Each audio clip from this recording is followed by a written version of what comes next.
Hello everyone and welcome to the Action Figuratorium. My name is Mark Major. I am, of course, a real big toy collector here in Southeast Portland. And as you can tell by the lab coat, we're going to get into some kind of creative arts and crafts today. Today I'm going to be showing you guys how I do my mummification process of things. Sometimes I have to mummify action figures or figurines to make them look like mummies. And the reason why I'm doing this one, it's kind of, I've been sitting on it, but it's getting close to Halloween, kind of a Halloween thing, is that those spirit Halloween shops always have those really groovy animal skeletons out where it's like a bat, or it's a dog skeleton, or it's a cat skeleton, or it's a gargoyle, or a dragon. I've actually seen a spider skeleton, which I don't know how that works, but they always have some sort of cool skeleton-like creatures there. And I picked up the cat one at my local Goodwill for cheap, a couple bucks. And here's the thing about it, is on the cat one, they actually put ears on the skeleton, and we know that skulls don't have ears. They just have empty spaces where the ear canals would be, and it's cartilage that grows out. But if they did that, you wouldn't know that it's a cat. They got to put the cat ears on it so you can it's a recognition thing. You go, oh, it looks like a cat, but it's a skeleton. So I thought, you know what, that's kind of cool, but it's kind of lame. What if we mummified it so that we didn't show the skull ears, but we showed mummy bandages over it? So it looked like maybe you mummified a cat, and then it's sort of some of the bandages came off, and it's sort of skeleton underneath, but maybe it's got flesh, that kind of thing. It's kind of a rescue, kind of a save. So we're going to be doing that today, and it's super simple, super easy. When I show you how I do it and we go through it, you're going to be doing this to everything you own. So everybody, come together. Strap on the leather, hold on tight.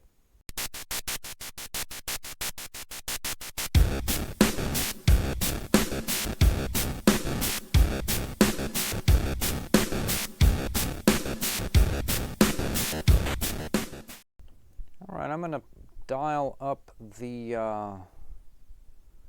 first vid. Here we go. All right, so let's start with what this hokey looking cat skeleton looks like. And look at this thing. It's pretty good paint job on these guys. They don't make them kind of that yellow bone color. They make them kind of that white, but they do put sort of a dirty wash on it.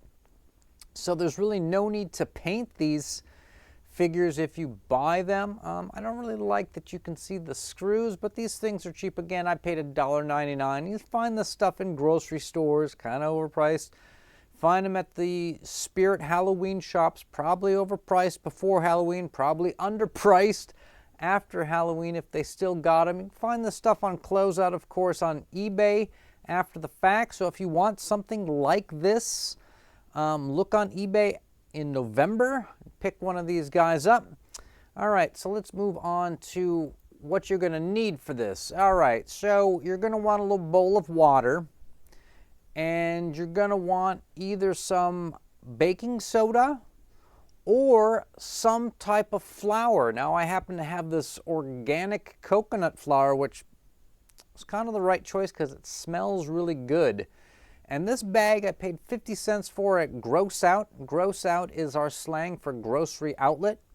You're also going to want some scissors because you just do this in stages. There's no need to use one continuous piece of bandage. And of course you're going to need bandage. Now if you were to ask, Mark, where did you get your bandage at? Where do you use your bandages? Well, here's what I do. I go to the first aid kit and I yard them out, or I gank them out of there, or I hork them out of there. Those are all Pacific Northwest terms for when we take something or stealing, all right? So this is basically all you really need, a little bowl of water. I have the other little dish there to put the flour, baking soda in. You need a bandage and you need a scissor. All right, simple enough. So I start off, and before I do the head, I'm going to start with the head because I want to get the ears covered. I don't just throw the bandage in and start going. I actually wrap it around and get a feel for how much bandage I need. Really important, before you start cutting, do a little measuring. Measure twice if you have to. I actually did 3 or 4 times different wraps, seeing how I wanted to go around the ears and under the chin. And you want to make it look like Mummy, but not make it look like a guy who's like wounded in World War II. Very important to get these right, okay? So then you cut your bandage, you soak it in the water, right? Then what I do is I kind of sort of dip it into my baking soda, and this makes a paste, right? Makes it kind of pasty. And then it's like wet cloth, and it's real easy to just start draping it around. So here is basically with the head done up, right? And now what I'm going to do is I am starting, right? I'm going to start on the body next, and I'm going to try and go wide as I can. And I'm going to try and just sort of get it around the torso, the rib cage. And I don't mind that we can see the ribs. In fact, I kind of want to go loose when I mummify my guys. I think mummification is all about letting it look kind of raggedy. So as I'm wrapping around, you can see, just keep feeding it underneath. Try and keep it as flat as you can. It's tough to keep it from like doubling around itself. So there you go. You can see how I'm just moving this in. And one of the things I like to do is sometimes I'll wet the bandage as I go, and then I'll grab a little bit of the flour and just kind of, sprinkle it on. So I started with the baking soda, and it's real good, it's real effective. But I switched to see how the coconut flour, if it's as good, if it works, and it smelled delicious, people. It smelled absolutely delicious. So there you can see how I did the rib cage. Let's move on to the next vid. I think next I did like one of the front legs, because you got to kind of get the legs going. Let's sort of skip ahead. It's very exciting when you're working on these, but you get kind of dirty hands. So there's like the leg. Got them going now. I sort of started at the bottom of the leg near the foot, and I didn't do any of the feet, by the way. You know why? Because no one cares. If you want to wrap your feet, you wrap your feet. And then I start at the bottom, and I go all the way up, and I connect to the shoulder, and then I just sort of drape it over onto the torso, so you can see how that goes. Looks pretty good. Then I think I did we do the tail next? Let's see here. Or did I do the back leg? I think I did the back leg so that I could get a little bit of symmetry, and I'm just cutting out strips about yay long. After a while, I sort of gave up on eyeballing it, first of all, and just did, cut some pieces, because you can keep going around. I like to make sure that the joints are showing through the bandage. So you can see where we're at with this one. I sort of wrap it around the top part of the leg and the lower part of the leg, and I let all the little knobby bits stick out. I think that's kind of cool. I think that's clutch. All right, next we're doing the tail, and I just wrapped I started at the tip of the tail, I just wrapped all the way around, and I went down to the bottom and connected it to the body. There we go, cat tail.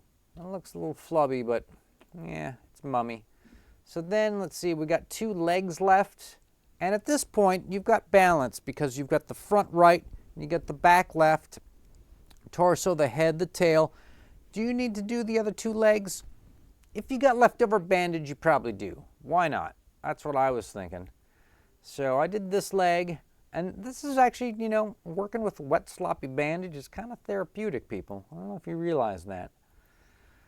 So there's my back leg. I made it look like that. And the wet, gross, gooey glue kind of comes out like that. Looks pretty cool, huh? And then we do this other leg. Why not?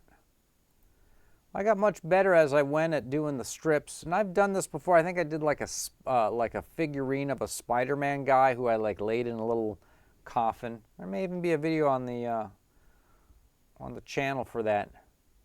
And you can get kind of dirty and kind of terrible with these, by the way. They don't have to be, ancient mummies don't have to really be exact. So that's kind of how I did the left front leg. Not great. And I had more bandage left over, decided that we would do one more piece on the ears and maybe come around. And I thought it might be kind of cool if we sort of got close to maybe covering an eye, give it a little asymmetrical look. If you're an artist, you know what the asymmetrical look is all about. So this is how he ended up in this vid here. And I always like to put a little bit more of that flour on it. I think that the flour gives it that sort of weird, grimy, when it dries, kind of a 9-inch nails look, right? If you ever seen what those guys used to do in concert, they'd cover themselves in flour like they just got out of the grave. So this ended up being the final thing, and let's just see what he ended up looking like. So this is how I mummified this thing. What do you guys think? Right? Not a lot of work. Hour maybe, you know. If you guys are hitting the THC vape pens, it's perfect indoor activity for you. Perfectly fine.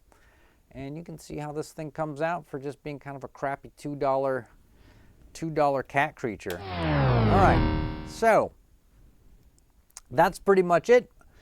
Will there be more mummification of other things in the future? Of course. Why? Because why not? You can sort of fix any of those terrible skeleton figurines that have ears on them this way. If you're going for some kind of Egyptian theme kind of thing, this is a great way to make mummies. It's also a great way to sort of set yourself apart from the people who all have the exact same thing. Like anyone can go out and buy this cat skeleton from these Halloween stores, but how many people have the sort of mummied one? Not very many. It's a good way to stand out. Thanks to everybody who made it, of course, this far into the video. I do appreciate it. Liking, subscribing as needed. Also, don't forget, people, November 8th, if you're in the Portland area, I will have a booth at the Salem Convention Center for the Salem comic book swap. I will be slinging action figures, both new in package and loose, and I will be slinging comic books, right? Mostly readers, okay? So if you just want to get some cheap comics to read, or if you want to get some boss action figures, and you live in the sort of Portland-Salem area on November 8th, come on down. Stop by the booth, say hi. Who knows? Maybe take a selfie. So with that, thanks to everybody who made it this far into the video. I do appreciate it. And as always, folks, stay charged.